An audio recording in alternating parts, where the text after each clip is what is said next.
Now start with the very important chapter, that is sound. Actually, we hear the different types of sound, no? Like हामीले कतिवटा sound which is pleasant to our ear and which are not pleasant to our ear. होइन, हामीलाई कतिवटा sound मनपर्छ, हाम्रो कानले थाम्नु सक्छ, कतिवटा थाम्नु सक्दैन. And we have different types of sound. That means the sound which is pleasant to our ear, that is called the music. That is music which is pleasant to our ear, whereas noise which is not pleasant to our ear, हाम्रो कानले थाम्नु सक्दैन. We have different sound. And I'll ask you, what is sound? If I'll ask you the question, what is sound, the one answer will come. Sound is something that we hear. That is correct. ठिक हो. होइन, sound चाहिँ त्यो हो जुन चाहिँ हाम्रो हामीले सुन्छ. That is the sound which is, some sound are pleasant, some are disturbing. That means some are not pleasant to our ear. We know that is the correct answer. But there are animals also, animals like dolphin and bat, etc. Clear? They also communicate with each other. उनीहरूले पनि communicate गर्छ. तर हामी, can we hear that sound? No.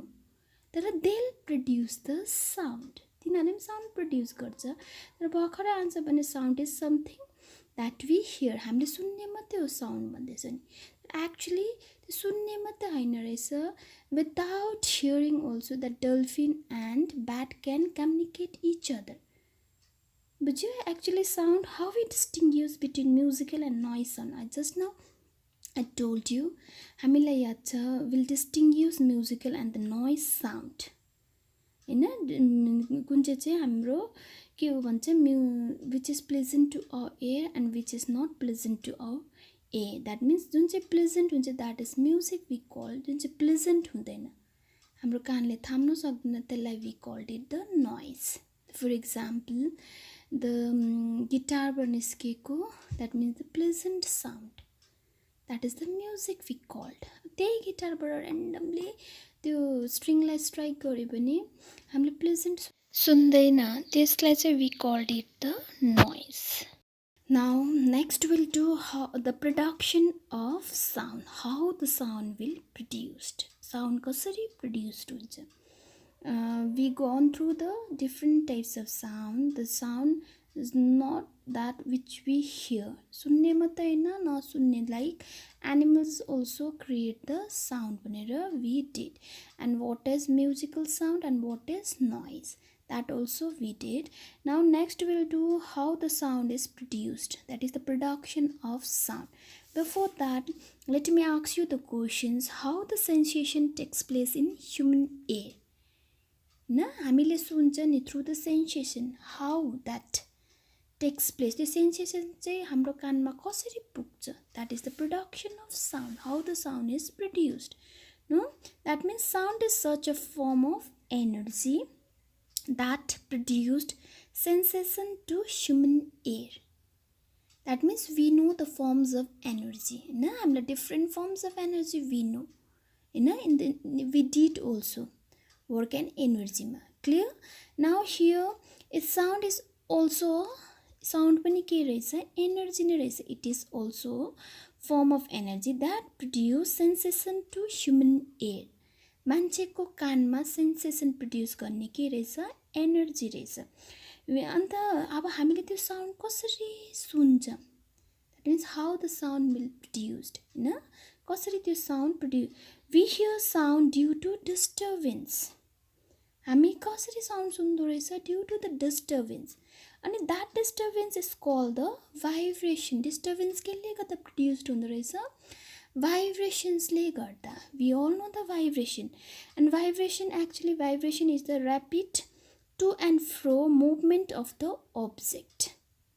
To and fro movement of the object, त्यसलाई हामी के भन्छ, vibration. अब साउन्ड चाहिँ we hear, हामीले साउन्ड के को कारणले सुन्दो रहेछ, due to the disturbance.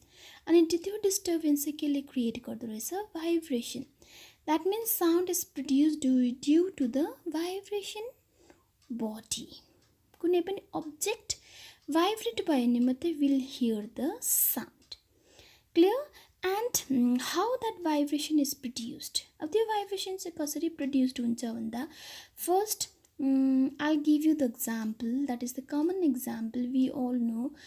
Suppose you have a rubber band, ask your friend to stretch that rubber band and leave. तिमीले तानेर छोड्नु लगाऊ. That time you'll see the vibrations, waves you'll see ups and down, isn't it? And that is the vibration. अब त्यो vibration air हाम्रो कानसम्म कसरी पुग्छ? त्यो produced भयो नि, that is vibration sound चाहिँ केले गर्दा produce हुँदो रहेछ? That is due to the vibrating object. Clear? अनि vibration चाहिँ के रहेछ? It's a rapid to and fro movement of the object. Now vibrations are, a vibration चाहिँ कसरी sound produce हुन्छ है? कसरी sound सुन्छ हामीले?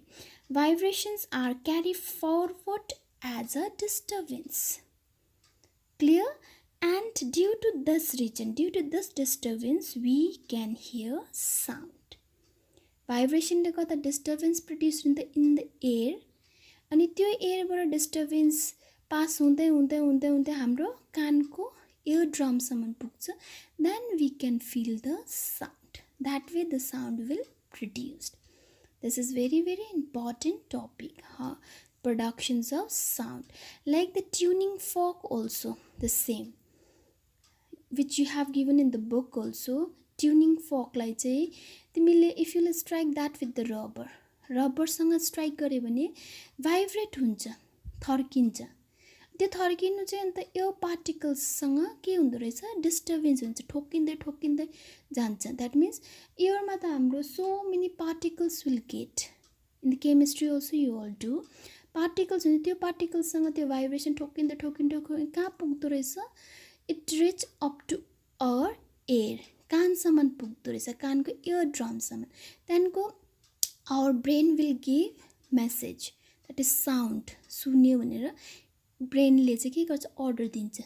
That due to that means त्यो transaction, that means vibration creates the disturbance, and that disturbance चाहिँ कहाँ पुग्दो रहेछ? It reach up to our ear and that will produce the sound.